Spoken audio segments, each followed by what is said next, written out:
The views, comments, and opinions of the following program do not necessarily reflect those of Morris Media Studios, MorrisMediaLive.com, or its affiliates. Listener discretion is advised.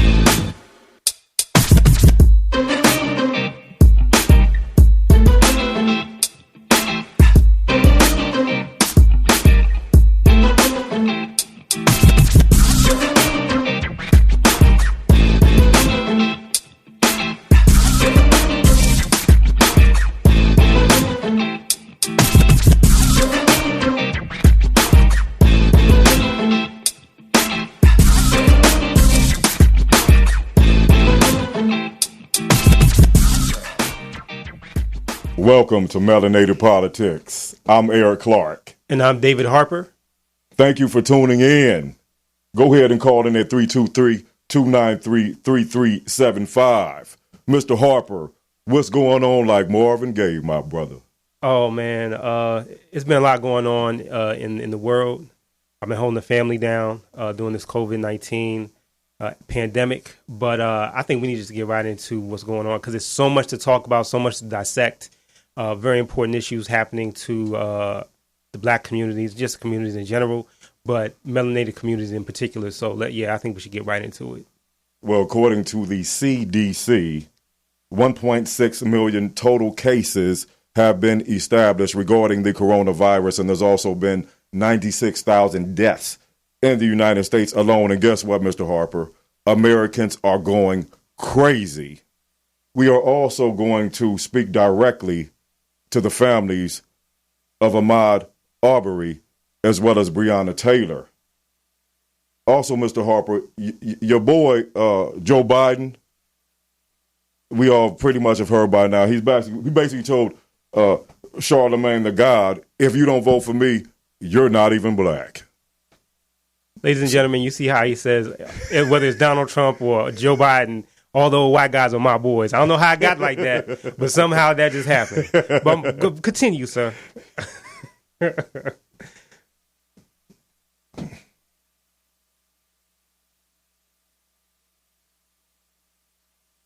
Yeah. So Joe Biden is on the defensive tonight after making the racially insensitive comments.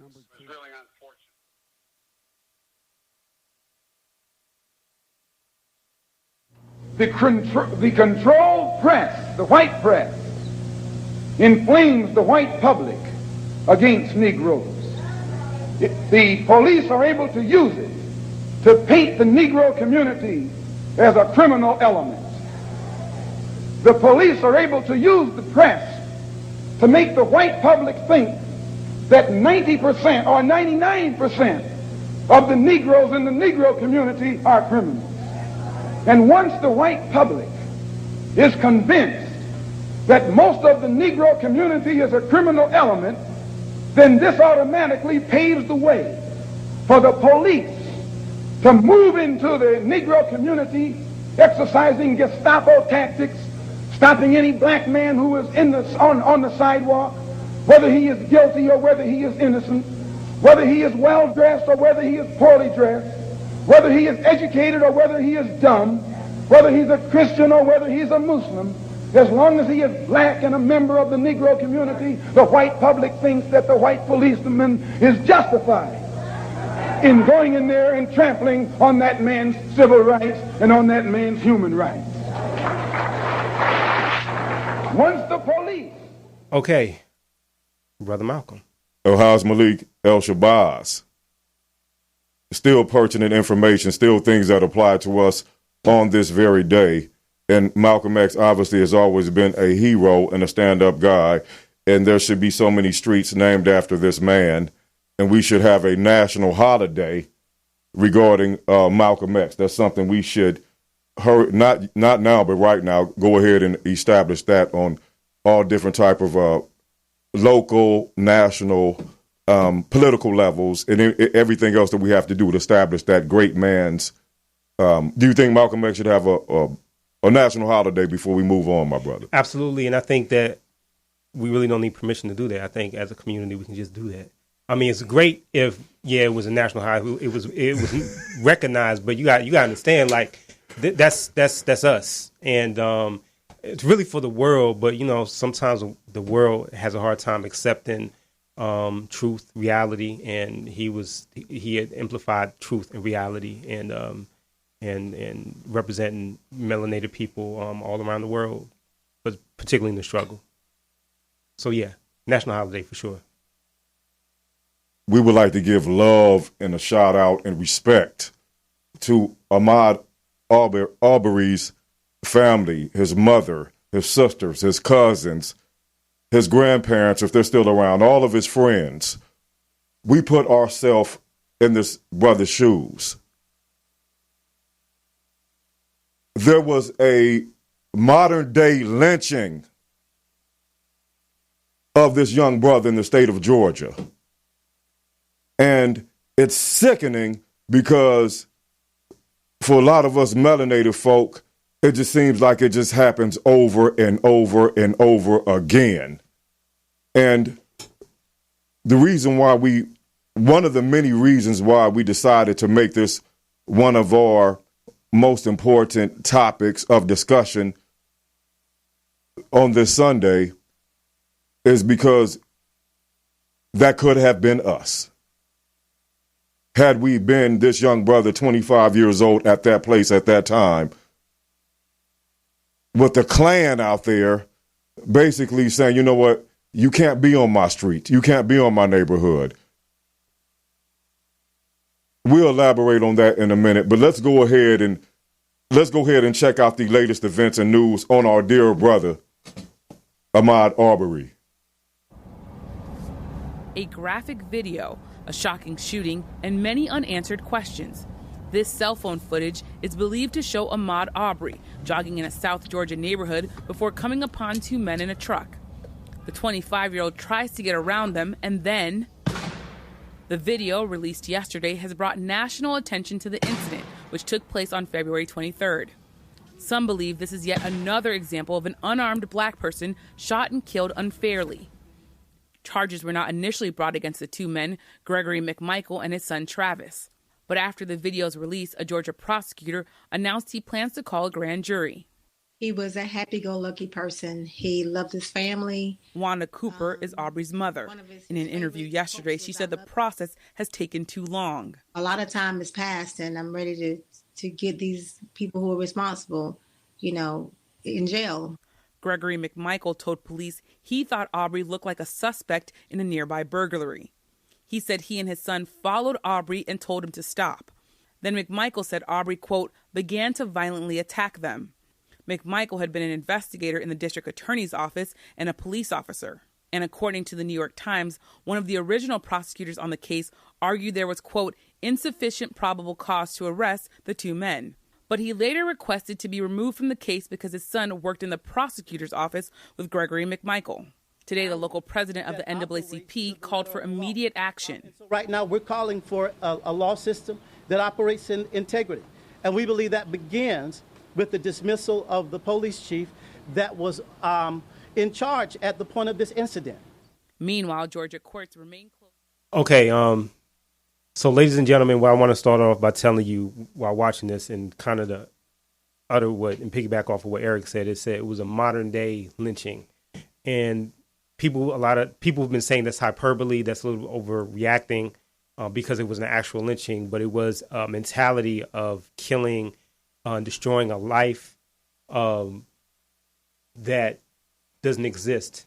And also, in the words of that brother's family attorney, you cannot unsee what you just saw. Yes. You cannot unhear what you have just heard. Go ahead, my brother. So these are the three main components to this case that I want everybody to pay attention to, because this component to this case, to this travesty, yes, sir, is something that's permeated throughout the country. Whether it's on a criminal justice level, whether it's on a business level, whether it's on a social level. One, the murder itself, which was heinous, violent, and historic because it's been happening since day one, the conception of this country. Number two, the cover-up from the authorities, whether it's the district attorney's office or the police officers. But this is the big one, the silence from the community. And when I say the silence from the community, I'm talking about there were people that knew about this that didn't say anything. There are people, particularly, white folks that saw the video 2 months ago. 2 months ago, because keep in mind, this happened February 23rd, and the video was released beginning of May. And the reason why it was released because attorney Alan Tucker, who has a law firm in Glenn County in Brunswick, Georgia, said the community need to know. He was a white guy. He's a white lawyer. Yes, sir. And he went on a YouTube station similar to this and talked about it, and that's how it got released. Now all props to that young man. Right. And so the reason why I say that part of it's important, the silence of it, because that silence can be on a big level, like a murder in the criminal justice, or it can be on the small level in people being silent when blacks need to be employed, blacks need an opportunity, blacks need a loan, melanated people need help. That silence goes across the board, but for the sake of this conversation, we're sticking with the murder and the killing, exactly, and the destroying of Ahmaud Arbery. Exactly. So like we said before, I'll be really quick before we go on, because this subject also fills into Breonna Taylor. Okay. So what I was going to say is this: with the McMichaels going in and particularly the father, who used to work, or Gregory used to be a police officer or work for the police department, for him to feel the boldness to go and approach this man like, boy, what are you doing? We've seen that before. We saw it with Darren Wilson, with Mike Brown. It's like South Africa, or it's like the slave patrollers. Show me your papers. Show me your papers. Show me your papers. Eric Gardner, we saw it there. We've seen it even with similarly with George Zimmerman, who wanted to be like a police officer. We've seen that mentality when it comes to us. Yes. And it's a reoccurring theme that has not gone away, that has not changed. And for William Bryan, who recorded it, he held on to it. Now he's been charged, rightly so. That snake in the grass. William Bryan? Yeah, William Bryan. He's running around like he's a concerned citizen after they raided those. Michaels. I don't even want to say their name. After they raided these guys' homes, they arrested him the next day, if I'm correct. I know it was a few hours after that. It was May 7th, a few hours after. So obviously, according to the laws of common sense, there had to have been some evidence, okay, that was conducive to the need to lock this guy up according to the state laws of Georgia. Only because the video came out, and that's where the authorities and district attorney, they're covering it up. The whole the system is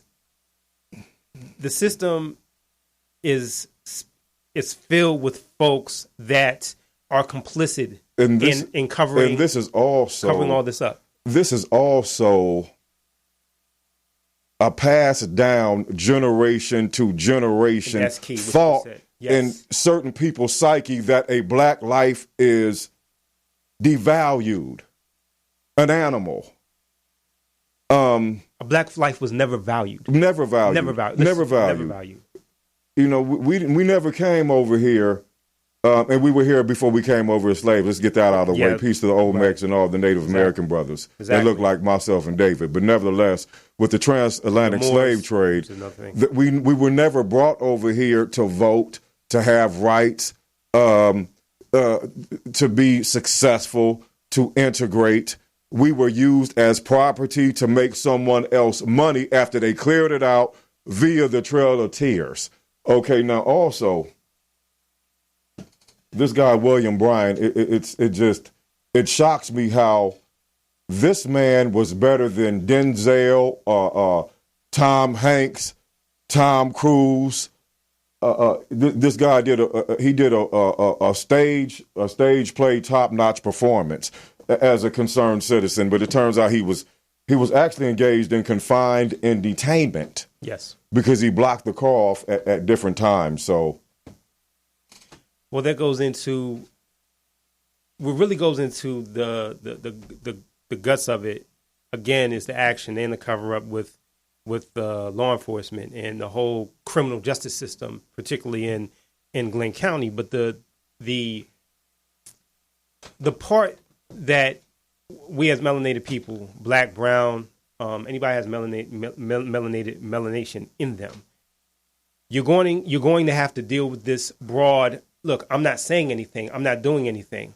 I'm complicit, because that complicitness is same in our politics. Exactly. That complicitness is same with Donald Trump. That complicitness is same with Jeff Sessions. Yeah. That complicitness is the same with. But also, with when you look at the laws, the citizens arrest laws. Citizens arrest laws. If you look at the history of a citizens arrest law in Georgia, I don't think that was meant for black Georgians to walk up arresting white folk when they see them standing out of Walmart. No. Or something else. So I question that law, just like we question the stand your ground law. Yeah. That happened many times over and over again. Right. In the state of Florida. Right. So, to the family of Ahmaud Arbery, we're holding your hand. We're giving you a hug. We're standing up strong. Right here in Los Angeles, California, on the West Coast, in the United States, all around the globe. We're shoulder to shoulder. We're standing with you. Also, shout out to all the brothers that assisted them doing security wherever they had to go. Yes. There were people that showed up on that street. Okay. Because the other thing I want to say is that and they were strapped. They were strapped. They were licensed gun owners. They went with the thought of nonviolence. But the thing is, with that said, with the Michaels, but we have her back. There were people. Bottom line, we have your back. That were saying that they were in the right because they felt like Ahmaud Arbery was a suspect. So that goes to the whole mentality. There were people saying that they shouldn't be arrested. They were just protecting their community, and that flows right. They showed different people going into that home, Mr. Harper, throughout that day and prior to that day. They showed all different types of people going in and out of that home that was under construction. Mm-hmm. They even had a video of at the end. I don't know if this may be a part of the trial. I'm not saying I'm part of his defense team, but they had a video where they showed him actually leaving this construction site, and he was like wiping something off of his mouth or his chin. We're assuming the brother went in there to get some water. Right. Okay, so that's another example of living while black, dying while black, and unfortunately jogging while black. And these people are so intimidated by genetic annihilation. And let's just peel the scab off. We are a threat. And peace to that brother's family, and shout out to his friends. And it was a good man, white Christian pastor. He had got wind of this particular story, tragedy, lynching, and what he did to make a white privilege point, he grabbed a television, a flat screen television. You saw that. He put it on his back, and he actually jogged. No one called the cops. No one was suspicious. No one assumed anything negative. And do we wonder why? Of course not. Don't spit in my face and tell me it's raining. And your last thoughts on our dear brother, rest in peace, and perhaps to his family, 25-year-old Ahmaud Arbery. I'm speechless because, this is a constant theme, and I think that I had a conversation with my father-in-law, and he posted a comment about some folks wanting another civil war. So I commented saying the Civil War has still been going on, but it's not been overt. It's been more of a cold civil war. It's been silent in some cases, and then there's situations like this where it bubbles up. And unless we really recognize that truly, we're not going to be prepared. We're not going to be prepared. Not to characterize, but does someone really have to tell an intelligent person that I do not like you for you to actually see that they do not like you? Do they have to text it to you, write it down on a piece of paper, send it via email?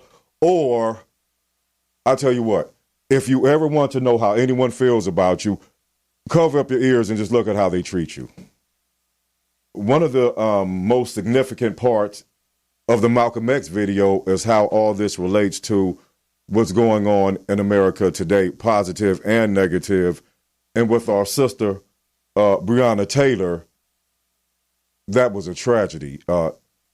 EMT worker, family loved her, just a pillar in the community, worked real hard to get where she was. When I went to El Camino College on Crenshaw and Redondo Beach Boulevard, when I was becoming certified as a fitness instructor, as a personal trainer through the American College of Sports Medicine, peace out to Dr. Tom Stoyer, they had EMT workers, their classes were right next to ours. And one of the reasons why this also hit home to me, because I saw how hard those young sisters worked to get that piece of paper on their name so they can make some money and take care of their families. And also, when you're in a field like that, obviously you have to be a people person, love people, respect people, and love what you do. So, Breonna Taylor, what do you think about that?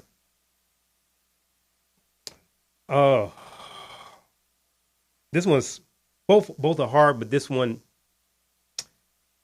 is really tough because going back to the whole criminal justice situation, 3 cops, Louisville Metro Police officers, Sergeant Jonathan Mattingly, Officer Brett Hankinson, Officer Miles Crossgrove, they got a knock search warrant. And if you don't know what a knock search warrant is, it's basically a judge giving you permission to go into a house without notifying the owner or whatever to say, hey, we're here. So they got this knock search warrant. They got this knock search warrant that didn't have a name on it. Not only didn't it have a name, it was the house they were supposed to be at was like a couple miles down the road. So they go in. Her boyfriend, Kenneth Walker, who was a licensed gun owner, thought someone was breaking in and started shooting back. Then that's when the bullets started flying. So the reason why this is hard, and real quick before I go to the next point, he was originally thought to be charged with attacking police officers. That eventually got dropped. So in this gunfire, with the police coming into the wrong house with the no-name person on the knock search warrant, Breonna Taylor was killed. I'll tell you what, we can show you better than we can tell you. Let's go ahead and show the video. Loved ones of Breonna Taylor grieving and outraged. The 26-year-old Louisville first responder shot 8 times and killed by police. Just to know that she died like that in the comfort of her own home. On March 13th, before 1 a.m., Louisville police say 3 officers executed a search warrant at Taylor's apartment, an address police believed was used by a suspected drug dealer to traffic narcotics. Police reports say officers Jonathan Mattingly, Brett Hankinson, and Miles Cosgrove, wearing plain clothes and no body cameras, announced themselves and forced entry. The officers forced entry into the exterior door and were immediately met by gunfire. But in a new wrongful death lawsuit against the officers, Taylor's family says they never announced themselves. The suit says Taylor and her boyfriend Kenneth Walker, startled from sleep, believed it was a break-in and called 911 for help. Walker, a licensed gun owner, then shot and wounded one of the officers. Officers returned fire, the suit says, blindly into the residence. Taylor's family attorneys say no drugs were found in the home. And the tragedy of it is, it wasn't coronavirus that killed Breonna Taylor. It was police officers who were being reckless and irresponsible. Walker is now facing charges for attempted murder of a police officer. His attorney says he's completely innocent. The officer's now on administrative reassignment, and while the case is under investigation, police aren't commenting. Meanwhile, Taylor's mother still absorbing her loss. That's what I want people to know. She didn't deserve this. Katie Beck, NBC News. Right is right and wrong is wrong. For all of us that have been paying attention to this tragic event, let us not allow anyone to assassinate this young queen's character. Because right is right and wrong is wrong. So shout out to the Taylor family. Shout out to her friends, family, parents. Her babies, her daughters. Her children. We're Los Angeles, California, and we have your back like a security guard. Like I said, this is hard because the reason why she was staying at her boyfriend Kenneth's house, his apartment, was because she didn't want her babies to get sick. She's an EMT worker. She's a frontline worker. Okay. So she's like, look, I don't want to bring this back home. So she's protecting her daughters. And the two through lines that I want people to understand and really see is, like, you saw the news clip, the media clip, saying the police officers thought they were in a house that was a drug house. The McMichaels thought he was a burglar. There is, again, that complicit, where your papers, he struggled, whatever it may be. I can't breathe, you stop moving, whatever it may be. He's around my neighborhood, he wouldn't, whatever it may be. It seems like a lack of value for a melanated life. It's beyond a lack of value. It's beyond a lack of value. It's a license to do whatever. It's a mental license that's been ingrained from founding fathers on. So what I will say is that one thing that they don't talk about is that, one, again, this incident happened in March 13th. Okay. The reason why I got attention is that Shaun King, activist, social activist, political activist, is the one who kind of pumped this up through social media, similar to how Trayvon Martin was, how he was silenced, and then, boom, social media will put it on CNN and other news outlets. Brett Hankinson, one of the officers, he had a prior history of using excessive force. Put different citizens in the hospital. Wow. Crossgrove was previously, again, excessive force. Have mercy. Shot somebody in 2006 at a Speedway gas station. So this goes again to the criminal justice system protecting officers that shouldn't be officers and them acting out. This is where ultimately, in both these cases, Breonna Taylor, that beautiful sister, that queen that was protecting her babies to protect us, and her getting killed, and with Ahmaud Arbery in his situation, with the criminal justice situation, with them covering it up. The reason why this is important, and it's the reason why people can't sleep. I know we're going to get on Joe Biden in a minute in politics. Right now, this is very personal. The reason why all of this is important is because the way we fight back, one of the ways, because there's many ways, but I'm saying the one way we fight back is that we have to change the laws. And the only way we change the laws is by doing a focused front on what we want in our everyday lives, when it comes to policy, when it comes to our politics, when it comes to our lives, because this affects our lives more than anybody else. So we have to vote on punishing not just the police officers, but district attorneys who put stuff under the rug, under citizens who done false citizens arrests. we have to put that in writing and put that into law. Because even though Hillary Clinton wasn't the best candidate, the one thing she said that rang true, and people probably will not remember this, but as a black man, I will always remember this. She said, I'm not trying to change hearts and minds because they can't change. I'm trying to change laws. I'm trying to change laws because she knows, for all her imperfection, but she knows as a white woman that she's not changing the mind of other white people.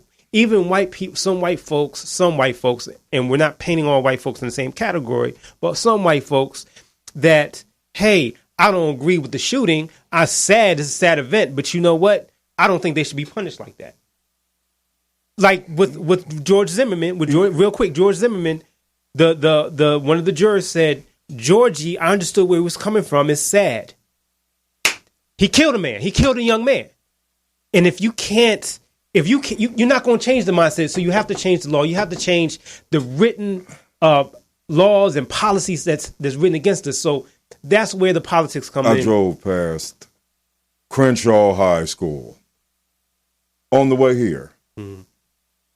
I saw a jogger. Looked like he was from Latin America. And he was just so much at peace. He had a headset on. I saw cars actually stop for him. It was people on the corner selling fruit, waved at him, he waved back, and I just thought about our brother. And I thought about Breonna Taylor. And real quick, one thing I also want to say, shout out to Kenneth Walker, because the charges against him were dropped. Kenneth Walker is a licensed gun owner. And this is a perfect case for the NRA saying this is why he was just protecting his house. There's no NRA members, or the NRA was not out in front saying, hey, he was just exercising his Second Amendment right to protect his home. There's been no conversation about that. So you understand that through line, that narrative is only for white folks. There's not a double standard in America, is there? Well, why not? Yes. Oh, no. There's no double standard. We're all the same. So Kenneth Walker, who was trying to protect his girlfriend, trying to protect his home, was exercising a Second Amendment right. Basically was like, hey, he's a ninja with a gun. So that's basically what it is. He's a ninja with a gun. So we gotta arrest him. So, and that goes into the next, thing I know we're gonna talk about. Go ahead, you jump right in. And because it's a through line. The beaches are open. There are beaches in certain states, certain counties. Beaches have opened up. States have opened up. Donald Trump is all in, like he's at a poker table. He slid all his chips in the middle of the table. Open up these states. We need our money. You know what will happen if you take these people money? Take these individuals and these guys who act and think like that. You know what will happen if they continue to lose large sums of money? Because we have to understand something. The American dollar, to a certain point, it basically receives money from large concerts, sporting events, whether it be NFL, NBA, NASCAR, MLB, different type of just large crowds. And because of the COVID-19, people are going crazy. This is the first time where some Americans, because I think it would not be intelligent to categorize everyone in the same categorize everyone. I don't think that would be right. So for a lot of these people, we know who they are. They know who they are. They have been going crazy. This is the first time in their lives where their lives have been altered, and they have been unable to do any type of social or recreational activity of their choosing at that time. We've been online, we've been on the web, we saw on television. I saw an old white lady said when she goes out today, compare her to Rosa Parks, because they are taking away the freedom of American people. So as far as the COVID-19 and the privilege and the politics that goes along with that, David, let's just go ahead and take a look at this. Give me liberty or give me COVID-19? Apparently, that's how strongly some anti-social distancing protesters feel about different mandatory stay-at-home statewide measures. Anyone 10 years or older should wear a face covering. We will likely need another short-term extension of the stay home, stay safe order. And with the president tweeting out things like this during a global pandemic, it's no surprise that conservatives are doing the most while calling for the United States to reopen, like intentionally causing traffic jams and blocking access to some hospitals. Who does that? From Wisconsin to Texas and beyond, crowds of people are gathering together and essentially saying, forget your social distancing. Does this look like 6 feet to you? As these largely white groups congregate, oftentimes with guns in hand, it's impossible to gloss over the racist double standards at play. Black people don't get the luxury of rallying together without fearing for our lives. Whether it was marching for civil rights, or even now, protesting police brutality. So comparisons being made between today's Open America rally attendees and Rosa Parks are not only offensive, they're absolutely false. Could you even imagine a group of Black people with guns drawn on the steps of a state's capitol? I can't. A group of researchers who studied the phenomenon of protesting while Black for a span of 30 years found that police are more likely to show up at Black protests and take action once there. The right to peaceful assembly looks much different when you're Black. Experts say that folks are upset about social distancing, but these protests are really being driven by major right-wing groups that helped put the Tea Party on the map a decade ago. This is pretty engineered and pretty intended to create a media spectacle. Coincidence? Not even a little. Basically, antisocial isolation protests are white privilege in action. And unless you've got that going for you, believe it or not, there is another option. In the words of the old preacher man, have mercy. Okay, you guys saw that one of the protesters had I think an AR-15 on his back. You saw a couple other machine guns and weapons. And like I was saying with Kenneth Walker, who was Breonna Taylor's boyfriend, he had a gun and talked about, his Second Amendment rights. It goes differently when it comes to white folks. And sort of like what you were saying, we're not going to put everybody in the same category because let me just go off topic for a brief second. I work at a place where my job, I'm not going to say where I work. Don't go too deep. But but I have to give them props because I work at a place where it's African and African American, Latino, Middle Eastern, Asian, and the white folks that work there are the minority. Okay. And they are comfortable in their skin to be comfortable around us and allow us to be us.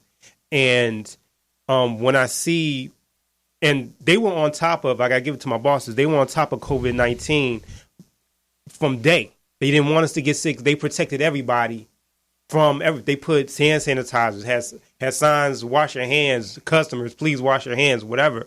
And I say all that to say is that I realize that mentality, that comfortability is an exception, not the rule. Because the uncomfortability with these protesters has less to do about COVID-19. It has more to do with like, we want to do what we want to do. We want to do what we want to do. That's it. F everybody else.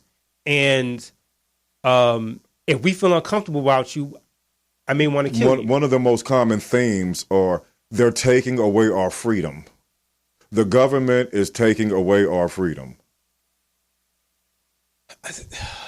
You know what? It's also intimidation. It's also intimidation, Mr. Harper. I mean, there is a First Amendment. Okay, you can exercise your freedom of speech. There is a Second Amendment. You can exercise your right to bear arms. Nevertheless, it doesn't move the needle politically if you're out there with guns. So when you peel the scab off, it's intimidation. It's a show of force, and it's a point that they're trying to make. Yeah, but that's why they love Trump. That's why they love Donald Trump, because he gives them a license to be that, a stronger license to be that. And what have we called Trump the last few shows? The resurrection of General Custer. There we go. There we go. I mean, because the thing is, bottom line is that when you have someone like that in the White House that can say and do anything they want to, no matter, they can lie, they can, basically insult people. That's the freedom that he has as president to do that without regard, gives them the freedom to be how they want to be. And him, saying like there's good people on both sides, or these people that are protesting are fine, or him fueling the protesting.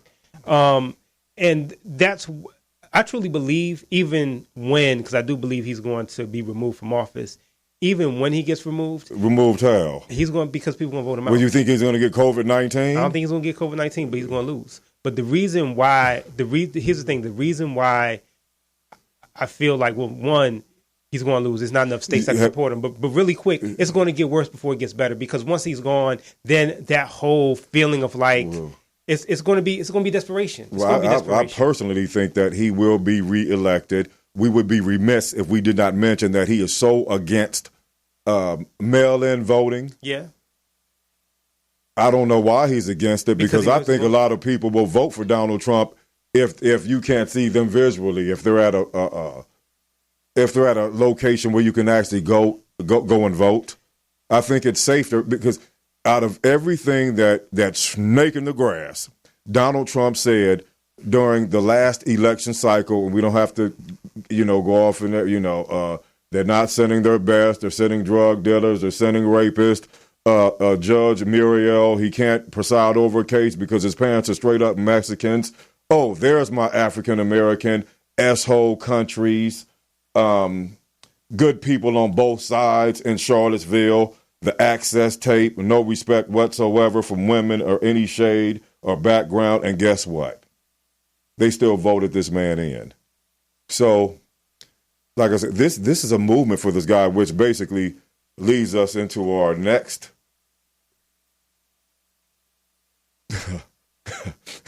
politician, former vice president of President Barack Obama, your boy Joe Biden.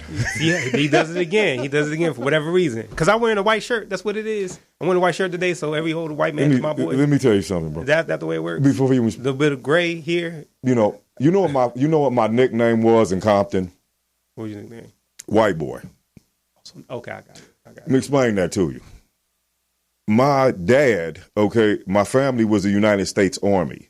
So I lived in Germany, I lived in Belgium, I lived in France from 1 year old to about 13. My grandmother was a business owner, and she owned some property in Compton. She had 12 kids. So when my dad retired from the U.S. Army, we moved to Compton. Shout out to everybody in Compton. We moved to Compton. So I was the only black person in my class. First grade, second grade, third grade, fourth grade, fifth grade, sixth grade. I know me some white folk. I have friends to this day they're watching me right now that my dad was in the military with. We sleepovers. It's the same thing I did with my brothers in L.A., Compton, Watts, South Central. When I grew up, when my dad was in the military, I grew up in Germany, France, and Belgium. My grandmother lived in Compton. I've been here ever since. Hey. That's how you became white boy? That's how I became white boy. I guess, I don't know if it's because the way that I well-spoken, so-called articulate, whatever. But yes, that was, my nickname was white boy until I showed them that I knew how to fight a little bit.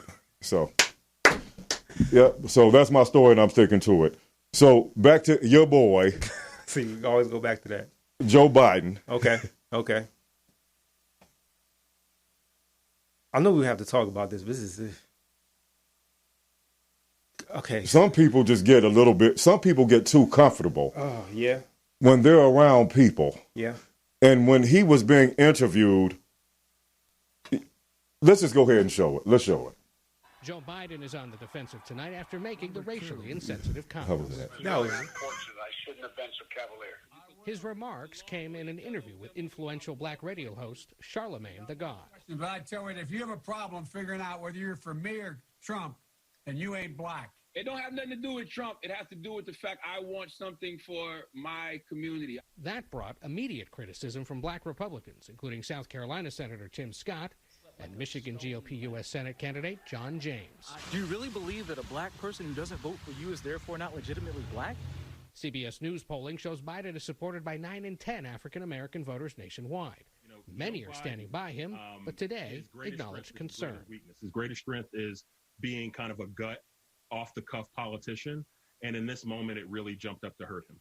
Biden has said he's considering Look at several black women for Look at your boy Joe Biden, all in the video, all on the record, dancing. Okay. That's what's called getting too comfortable. We don't even know you. You're in the refrigerator. You done ran to the back. No, can I? Where's the restroom? He's just a little bit too comfortable. And a very intelligent sister told me before we were blessed enough to get on these microphones today, a lot of people are hard on Joe Biden. We know how I feel about Joe Biden. I'm against the 3 strikes, et cetera, et cetera, but et cetera, et cetera. But the same critics of Joe Biden, were you this hard on Trump? Okay. I'm not defending anything that he said, because if you don't vote for me, you're not black. Well, you have to let that sink in before you have a psychological response, an emotional response. That was in his top 5. So before we take this call, what do you think? I think beyond saying if you're a little bit too comfortable, I think you're a little bit too stupid, or you're a little bit too, you take your medicine, you was feeling good. I don't know what it was, but let's take the call and then we'll talk more about it, because it's layers. It's layers to it. Thank you for calling in. Hello, Eric and David. This is Kevin. How you doing this morning? Hey, good morning, Kev. Good morning. Good morning. Yeah. How are you? Pretty good. I listened to the show, and it's insightful as usual. And I'd just like to touch upon some subject areas. For starters, David had a great point. The key to this addressing of these black murders by this requires some comprehensive legislation. It has to address everything from the offenders to the people who cover this up to the legal entity, way branching up to police training. And with laws the way 3 strikes was inherited in a diligent way, legislation in that regard that needs to be punitive for anybody involved in any aspect of these type of actions needs to be generated.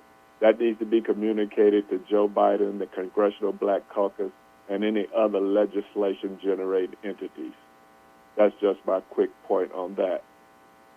In terms of the coronavirus, I think as black people, we are predisposed to quite a few illnesses, such as sickle cell, hypertension, and things like that.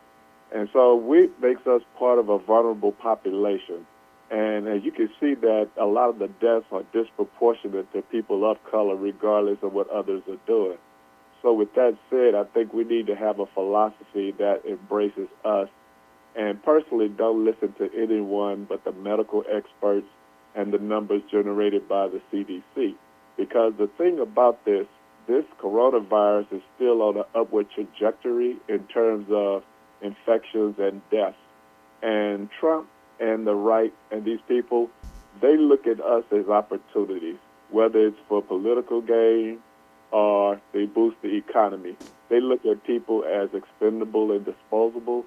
So people need to look at that personally and not listen to anything but the scientists and the medical experts. And last of all, in terms of Joe Biden, I think Joe Biden needs to work on his semantics more. I understand what he was saying, but the way he said it didn't really come out right. And see, the right is good to take rhetoric and make it emotional and use it against people. They did that with Hillary. They created this character of someone being horrible and awful and all that, and she was the most qualified person to run for that office. So with that said, if Biden was to reword himself and say, look at the policy I support and the outcomes and how they disproportionately benefit blacks as opposed to what the other side would generate, then you're not really thinking in your self-interest to vote for anyone else. That's what he should have said, and that's probably what he meant, but someone needs to talk to him about his semantics, because people take rhetoric literally, and they have emotional responses. I have black people calling me and debating the issue about Trump might be as good of a candidate as Biden, and that's nonsensical. Because like I tell them, if anything else, Trump's conservative judge appointments at the federal and the Supreme Court level will be detrimental to black people in its entirety way after he's out of office. Yes. So even if you're not looking at the immediate character, look at that long term. I don't mean to cut you off like an umbilical cord, Dr. Harris, but what would you say to those that have expressed sitting out of this upcoming election in November because we're essentially voting for two of the less evils? What do you say to those that are planning on melanated people that are planning on sitting out this particular election in November for whatever reason? I would say if that was your intent, well, do this. Listen to what President Obama says, because he'll give you bad advice. And if you don't want to pay attention to the characters, listen to President Obama's analysis of this situation and see what he says, what he would think would be the best way to look at this. And number two, Joe Biden did make a point. You need to look at a candidate's legislative report card. Joe Biden has a really great legislative report card in terms of policies supported and how they benefit blacks in its entirety. I mean, you've even had a Senator Byrd, who was a Grand Wizard of the Ku Klux Klan, change his ways and his trajectory, and he ended up earning A's in legislation from the NAACP. Okay. So people need to get over emotional rhetoric. I hear look you. at the bigger picture and the outcomes. Yes, sir. Absolutely. Thanks. Hey, Kev, I'm a piggyback off what you said with the judges and everything, because exactly what I was thinking, and what you also talked about, what Joe Biden meant to say, opposed to what he did say. Somebody in his team needs to let him know to calm down. Don't say too many words at a time. Slow down. The semantics Just of it, because people will look at that literally and run with it. Exactly. When you get too many thoughts, just pause. Don't say nothing. Just pause, and we'll get to it. I know you want to say something. Just pause. There's got to be like a cutoff sign for Joe Biden, because he's that grandfather, that uncle. It's like, oh boy. Yeah, he'll be his own worst enemy. Yep. Without even intending to be. Absolutely. Absolutely. Kev, thank you as always. Thank you. Good. It's good talking to you, gentlemen, and continue to fight the good fight. Thank you. We will. Take care. You too. So, okay. So what Kev talked about with Joe Biden and his words and our emotional response, and basically it's layers to it, because black people, by and large, have not voted for Donald Trump. They sat out.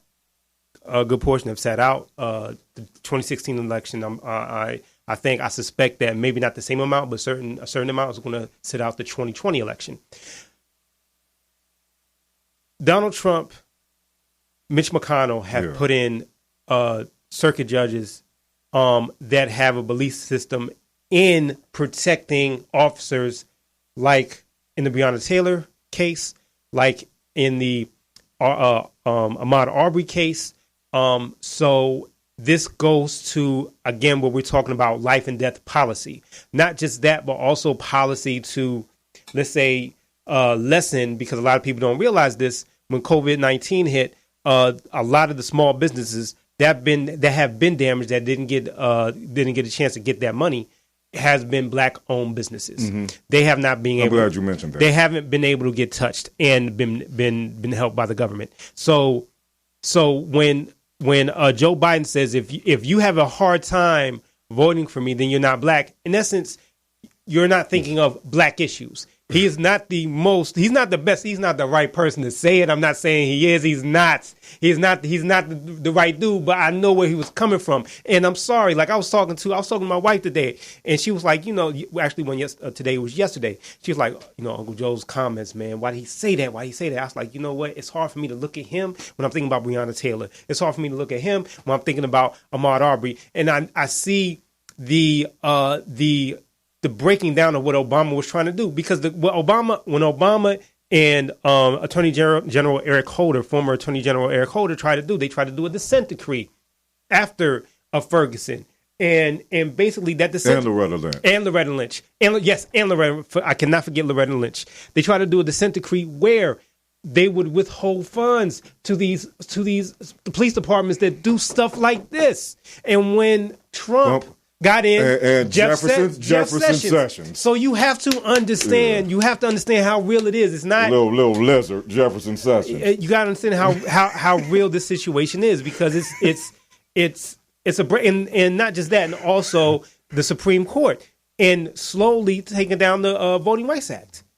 They've peeled back some of the most key elements of the Voting Rights Act, so that states like Georgia, states like North Carolina, that's why they're in trouble. But North Carolina, the Supreme Court did reverse some things. But states like Georgia, states like Texas, states like Florida, states where you can manipulate and just push and hold back the black vote. It gave them a license to do so. So this goes back into, I know we're talking about Joe and how dare he say this? He doesn't know anything about black. I'm not saying that he does, but what I'm trying to say, I get it. Because here's the thing. If you are black and you support a man that says there are good people on both sides, if you support a man that has no problem with militia with guns at your state house, if you support a man who, ironically enough, is president after he asked for or put out that mission to find Barack Obama's birth certificate. If you support a man who outwardly has issues with black people, melanated people, whether you black, brown, if you support a man like that, well, 9 times out of 10, you probably are not black. And that's the truth. And it's and I know there's people that's upset with it, but you know what? Here's the reality. When you have a person like Dr. King, a person like Malcolm X, a person like John Kennedy, LBJ, that want to put forth policies that help us, if you didn't support them, you probably weren't black either. That's all I got to say. Melanin is the essence of color. We are melanated people. Politics is defined as war without bloodshed. Melanated and black is not just a color. Black means perfection. If you don't believe me, close your eyes. When you were in your mother's womb, you see black. When an individual wants to represent a powerful, authoritative position, he puts on black, a judge, a cop. What does most women say? I got me a little black dress. Our tongue is our gun. Our game is our ammunition. Thank you for tuning in to Melanated Politics. See you next time, folks. We're out. Peace.